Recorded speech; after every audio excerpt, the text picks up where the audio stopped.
Thank you very much to all the speakers. Very lengthy presentations, very well-informed presentations. You know, in this, if I might say, we've kind of covered all topics that we need to. We started off very well by first setting aside the stereotype. You know, the fact that there is an illusion, an assumption that women in tribal societies have better status compared to non-tribal women in India.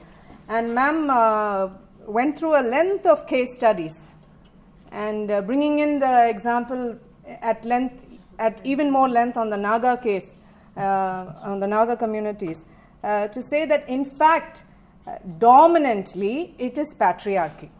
And maybe even if we have 1-2 matrilineal societies, we hardly have a matriarchal society.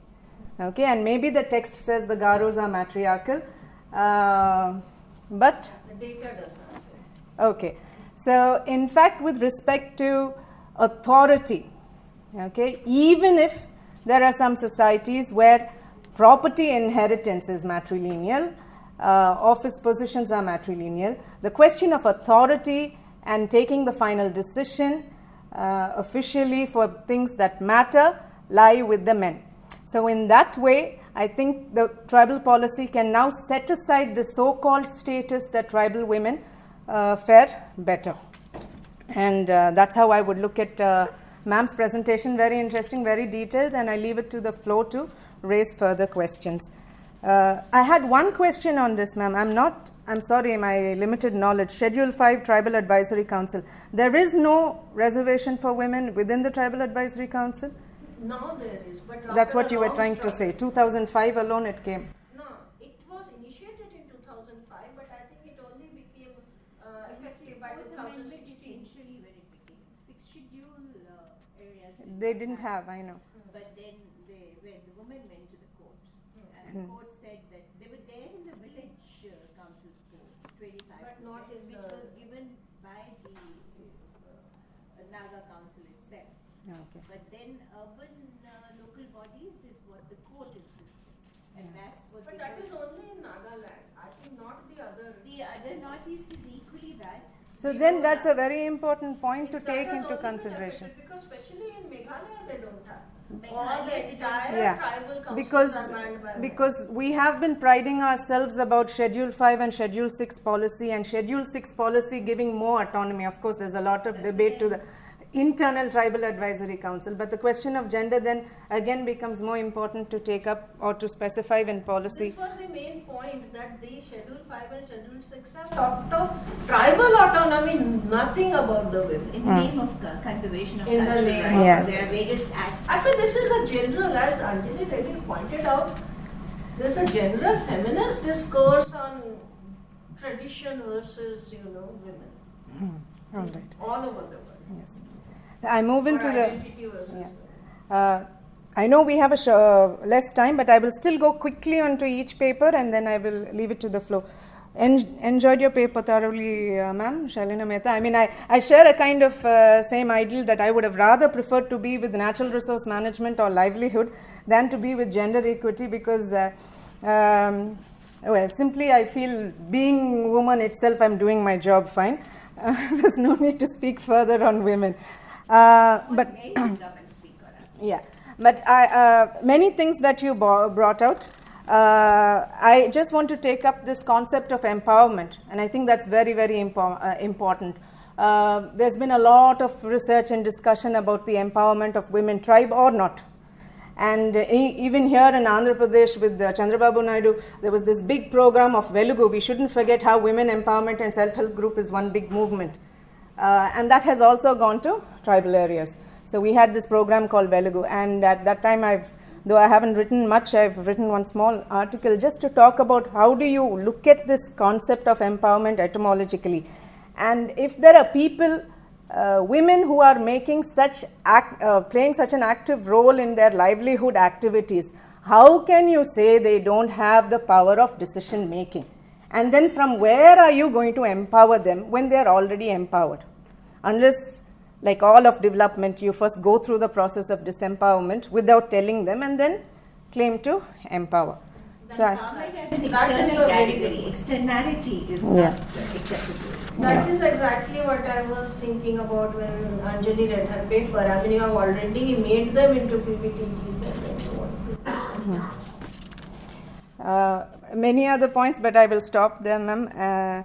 With respect to Vinita Menon ma'am's paper, very nicely you kind of took off from a political leader, where ma'am stopped and said we need to, stop thinking politics is dirty and go head on into it. But I'll talk to you during the interval, remind me, ma'am, of a Tamil film which gives a very different picture. Maybe there's no time here.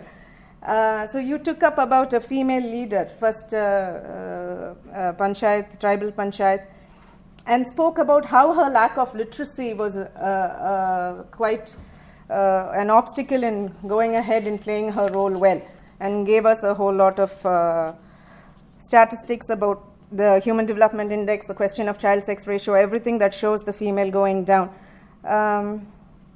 But you made, in the end, you made many points, but the point I want to say is that you said motivation behind education is linked to employment, and therefore there is no interest in educating the women because there is no immediate examples that women who went to school have been employed, or went to the engineering colleges, or went to nursing have been employed. Given the fact that they did go and the employment is so low, that acts as a deterrent for motivating parents to sending their girls. So that's also a point, because one needs to know. It's not just that there is lack of literacy. The minute you give literacy, are you giving it the right way? Will they find employment and all that? Important point that we need to be looking at, as you said, community networks, and how political institutions like the Urkutam, what is important to them, what do they discuss? And I think research on those lines should be done and inform us better. I'll move on to Anjali ma'am's study on PVTG school drop. Yeah. Which need to be mentioned, which I think she made a very important point about the transition from collective ownership to individual ownership. Yes, that is a point. I feel that, yes, and yes. I also mentioned And you spoke about the feasibility it of. really worked against women. Yes, Because yes. women even lost their user Yes. rights, which they used to have, and consumer rights with their individual ownership. Yeah, it's a Word document. Okay. So, moving on to Anjali ma'am's points. Ma'am, I have a few points on the draft policy which I've made. There's a small section on gender equity, so I've made some observations. So Read out that paragraph. Yes, yeah, I'm going to do that. Open that. Yeah, open that. We all ought to Yeah, know what yeah, first one. Just put it on. It's a Word document. So, in fact, I have a different take on livelihood. But I think we should keep in mind the heterogeneity of the tribal population, because when you don't have your base resource and if you're migrating for livelihood, then the take is very different on the importance of education and yeah. But if you have land and then your livelihood This is is again, I think, a very important point, which I'm sure has been discussed, looking that for that paragraph, tribe is I not have a quote unquote homogeneous yes, ma. category. Let's place this. Tribe involves, it's a hugely heterogeneous category. Yes, yes. We cannot have a uniform tribal policy for a heterogeneous group like. And finally, with Sabita ma'am's presentation, a very lengthy, detailed study on health and women. But this is what I was trying to say when we started off. We've covered papers like. Nicely she put it Yes. in 15-20 minutes. Yes, very detailed study. See, the presentations have gone like they've paid attention to the stereotype about the tribal status of women. We moved on to the political participation of women or political representation. Then we had on literacy and political representation and what can be done. We moved on to education, which ended with a critique of livelihood, and then we had health. So we've kind of covered very well in this session, and a big congratulations to all the presenters for that. This is, I'm not going to read this, maybe. Just read the first paragraph, because I think a lot of people probably haven't paid attention to it. Yes. It says precisely what Subhadra started with. That they regard tribal women are more powerful. Yeah. Just one more line. Ma'am, as ma'am said, Sabita ma'am's work was very detailed, well presented. So to comment on everything would be difficult, but it was interesting that here and there you were showing some contradictions. You were showing a better literacy and paying more attention to traditional birth attenders. So that's a contradiction. And also the fact that you showed that a nutritional dietary change because of PDS and nutrition coming down. So these points I think are interesting from a policy level.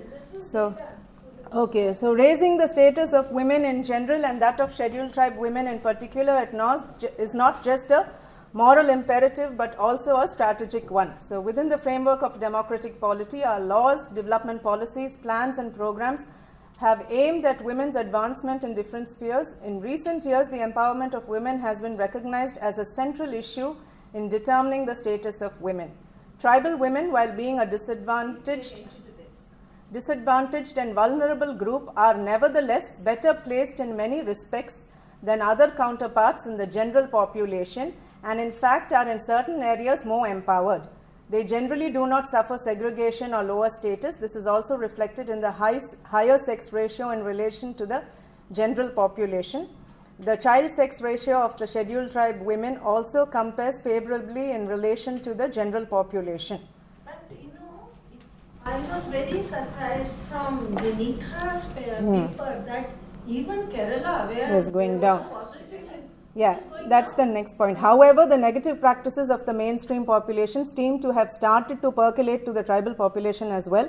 For instance, the child female to male sex ratio for STs shows a decline from 1985 per 1,000 males in 1991 to 1972 in 2001. So there it's the decline is 990 now, 2011. Oh, okay. So it's done better. The policy document itself. Yeah. So you want me to read, ma'am, fully? Okay. I wanted you to focus on that where they said that tribal women are more have better status than others, which is such a misnomer. Right? Yeah. Okay. So anyway, special literacy programs drives with a low literacy. Just a few things. I'm not going to read all my comments. Just okay. So we do have a decline in child sex ratio, and we should be paying attention to it and mitigate it. From the third point. So in relation to the above declining child sex ratio, attention should be paid to, not even that, maybe going.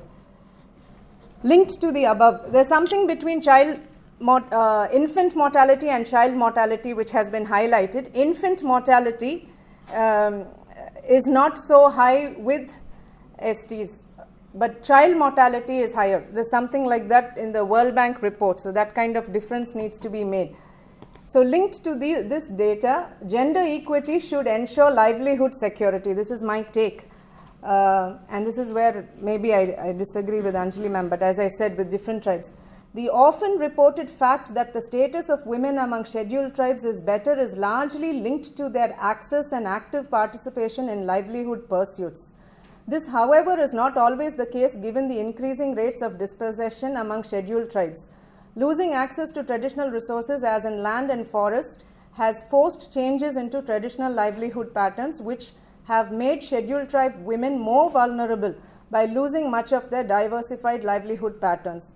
This has led to migration, and without participating in other income generating activities as a risk mitigation strategy, but has not compensated the loss of access, control and empowerment they enjoyed. So they might migrate and participate in other income generating activity, but that does not compensate for the access, control and empowerment that they previously enjoyed when they had their resource base.